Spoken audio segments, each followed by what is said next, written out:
सपा के लोकसभा प्रत्याशी और दुद्दी विधानसभा की प्रत्याशी ने किया नामांकन। बसपा व अन्य निर्दलीयों ने भी किया नामांकन। खबर सोनभद्र से है, जहां लोकसभा सामान्य निर्वाचन 2024 के लिए आज रॉबर्टगंज लोकसभा सुरक्षित सीट के लिए कलेक्टर परिसर में सपा, बसपा व अन्य राजनीतिक पार्टियों के 5 प्रत्याशियों ने नामांकन दाखिल किया। इस दौरान नामांकन को लेकर सुरक्षा व्यवस्था को लेकर जिला प्रशासन द्वारा कड़े इंतजाम किए गए थे। एक प्रत्याशी के साथ 2 प्रस्तावक व 2 समर्थकों को अंदर जाने की अनुमति थी। वहीं निर्दल प्रत्याशियों के लिए 5 प्रस्तावक व 5 समर्थक को अंदर जाने के लिए निर्वाचन आयोग का निर्देश है, जिसका जिला प्रशासन द्वारा बखूबी पालन कराया गया। इसके साथ ही अनुसूचित जनजाति के लिए आरक्षित सीट दुद्दी विधानसभा उपचुनाव को लेकर बसपा व सपा के प्रत्याशियों द्वारा भी नामांकन दाखिल किया गया। देखिए, भारतीय जनता पार्टी बहुत झूठ इस जिले को दिया, सबको भरवा में डाल दिया। इसलिए हम सुनते एकदम पक गए और मैंने निर्णय लिया कि ये पार्टी गलत है, झूठा पार्टी है। बोले थे कि 15 लाख रुपए से खाते में दिया जाएगा, ऐसा झूठ बात निकला। युवाओं को रोजगार देंगे, नौकरी देंगे, कुछ नहीं मिला। तो मुझे लगा कि हम लोगों को ठग रहे हैं, युवाओं को ठग रहे हैं, किसानों को ठग रहे हैं, महिलाओं को ठग रहे हैं और झूठ बोल करके इस देश के प्रधानमंत्री जी ने कहा कि अगर इंडिया सरकार बनेगी तो महिलाओं को मंगलसूत्र देंगे। कितनी झूठ बात है। ऐसे मुझे बहुत आहत लगा कि इसे प्रधानमंत्री बोल रहे हैं, झूठ बोल के फिर अपना काम बनाना चाहते हैं। ऐसे हम लोग सपोर्ट ऐसे आदमी को नहीं कर सकते। हम लोग आदिवासी हैं, वनवासी हैं, हम लोग सही कार्य को करते हैं और सही कार्य पर चलते हैं, न्याय लेकर चलते हैं और न्याय के ही हमेशा साथ देते हैं। लोकसभा चुनाव के कमल के मोदी जी के छोटे कमल से 2014 में ऐसा क्या हो गया कि कमल जो है लोकसभा चुनाव के समय अच्छा ठीक है। पहले मोदी जी क्या कह रहे थे? यही कह रहे थे कि हम युवाओं को रोजगार दे देंगे, हम नौकरी दे देंगे, हम गरीबों को खाते में 15-15 लाख रुपया दे देंगे, हम साल में 2 करोड़ नौकरी देंगे। ये बात झूठी निकली कि नहीं निकली? तो हम लोगों को और जनता को, किसानों को, सबको भ्रमित किया गया कि नहीं किया गया? आप लोग बताइए। उस समय नहीं ये चीजें याद आ रही तो हम तो रहे, लेकिन झूठ बोलना शुरू किए। हमने तबे से नाराज थे, क्यों झूठ बोले? आप समय पार्टी छोड़े होते, आप चुनाव के समय पार्टी ज्वाइन करके फिर वही राहुल गांधी जी ने न्याय यात्रा लेकर चला और माननीय हमारे समाजवादी पार्टी के राष्ट्रीय अध्यक्ष जी अखिलेश यादव जी ने समर्थन किया। पूरे देश के लोग समर्थन कर रहे हैं कि ये पार्टी अच्छी है, न्याय यात्रा है, न्याय लोगों के साथ न्याय होगा, किसानों के साथ न्याय होगा, युवाओं के साथ न्याय होगा, जाति जनगणना होगा, सबका हम हक तक देंगे। इसलिए सबको समझ में आ गया, किसानों के समझ में आ गया, महिलाओं के समझ में आ गया, आदिवासियों के समझ में आ गया। इसलिए हम लोग निर्णय लगा कि भाई गलत है, हम लोग नहीं जाएंगे वहाँ। हम जीतने के बाद हर व्यवस्था किसानों से लेके, युवाओं से लेके, महिलाओं से लेके और बिजली, पानी, शिक्षा, हर तरह से जैसे रटा नहीं है। मैं 2014 से सांसद जब बना तो आप देख लीजिए कितना मैं रोड बनाया, बिजली से लेकर के, पानी से लेके सदन में उठाया। अब जो सांसद है उनका कहीं सुने हैं?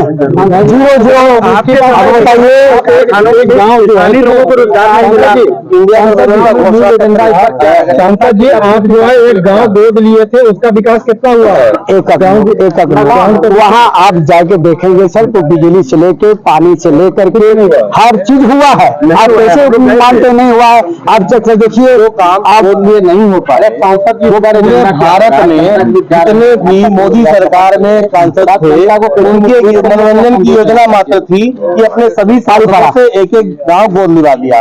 स्वयं जिसको मोदी जी ने गोद लिया था उसका जयपुर का जाके हाल देखिए बनारस में क्या है। तो यह भारतीय जनता पार्टी की सरकार ने किसी भी ऐसी योजना पे काम नहीं किया।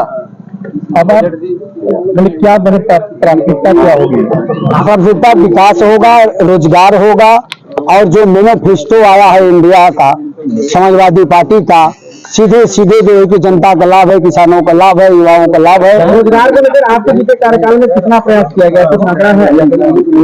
रोजगार के लिए अब मोदी जी झूठे बोले हैं तो क्या हम उसका बात करेंगे?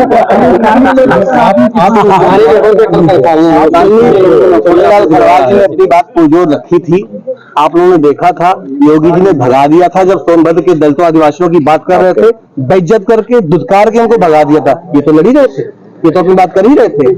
इसी तरह आपने महाराष्ट्र में देखा, जब पहले वाली सरकार बनी थी इनकी मोदी की, तो उसमें नाना पटोले साहब ने कैसे इस्तीफा दे दिया किसानों के मुद्दे पे। तमाम एक एक लोग जा रहे हैं। किससे लड़ाई है? लड़ाई किसी से नहीं है, ये जनता चुनाव लड़ रही है, किसी से लड़ाई नहीं है। हम लोगों की इंडिया की सरकार बनने जा रही है, वो सब झूठे पार्टी झूठे बोलते रहते हैं।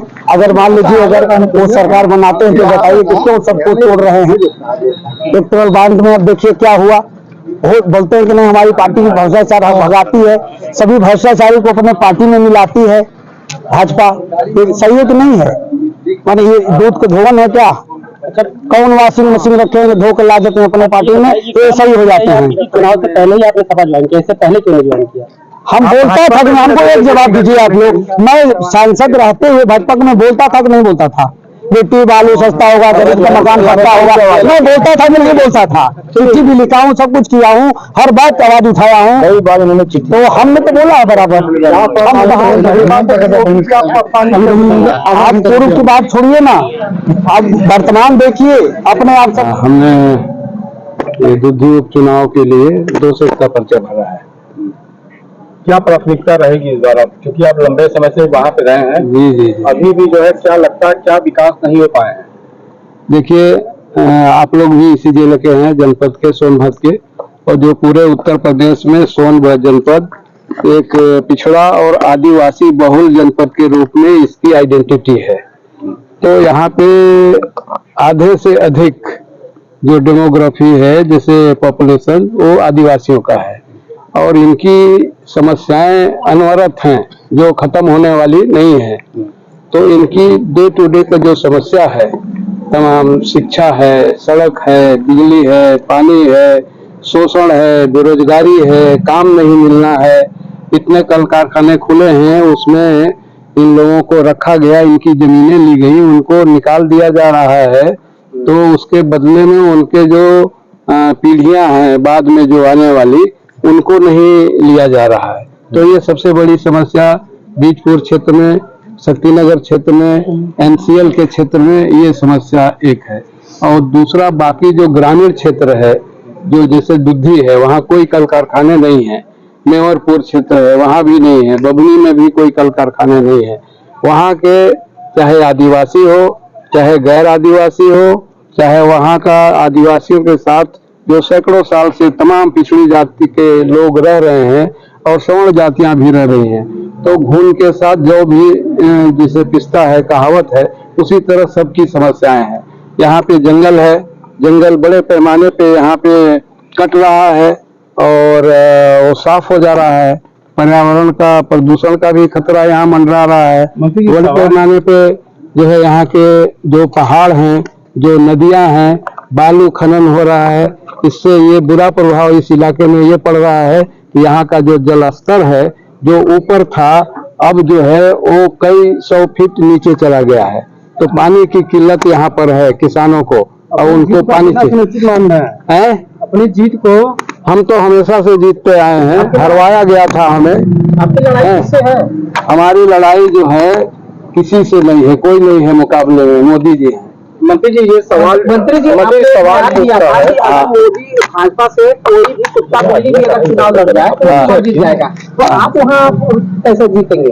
कहाँ पे? आपने एक बयान दिया था भाजपा से कोई भी कुत्ता बिल्ली अगर चुनाव लड़े तो वो जीत जाएगा, तो आप उसके बयान के पहले आप वो काट के बता रहे हैं।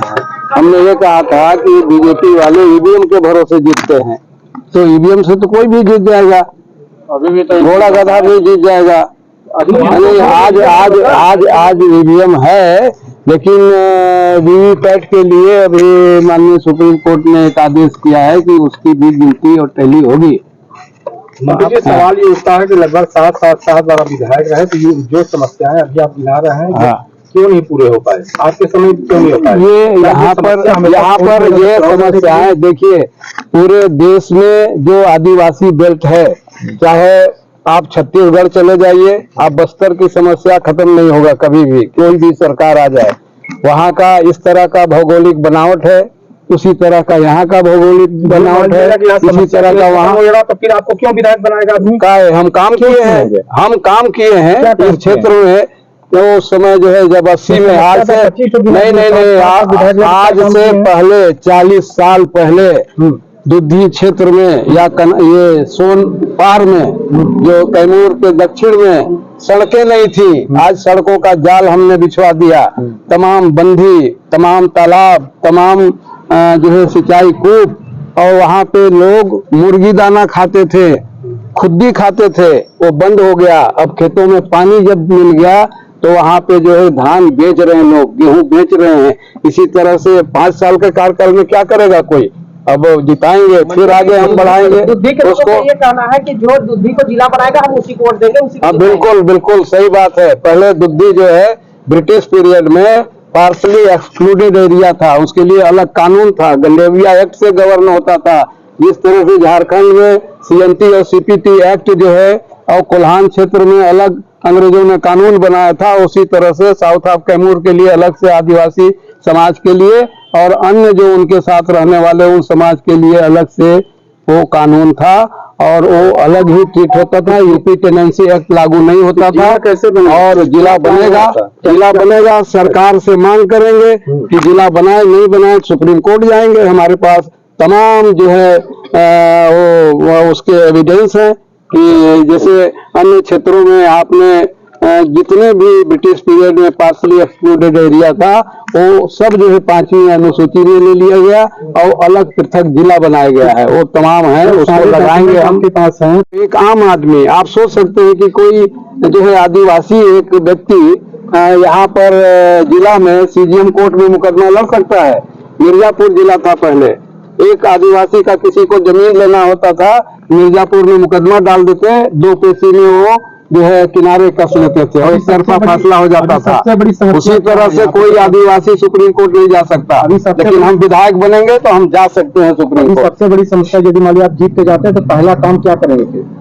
पहला काम बेरोजगारी, महंगाई, और महंगाई तो सेंट्रल का विषय है, लेकिन जो बेरोजगारी है यहाँ पर उसके लिए करेंगे। और इसके लिए जो मैनिफेस्टो है इंडिया गठबंधन का, और राहुल जी ने जो कहा है, वो राहुल जी की सरकार बन रही है, इंडिया गठबंधन की सरकार बन रही है, ऑटोमेटिक वो काम पहले होगा। मजदूरी बढ़ेगा, है बेरोजगारी कैसे दूर करेंगे? बेरोजगारी दूर होगा कैसे? ये जो है, जो यहाँ कल कारखाने हैं उसमें लोकल लोगों को भर्ती करवाया जाएगा उसके लिए। और जो पढ़े लिखे लोग हैं, जो इस पे अंकुश लगेगा। जो पेपर लीक होता है, अभी जो है तमाम पेपर लीक हुआ, उसके पहले हुआ 3 बार पेपर लीक हुआ,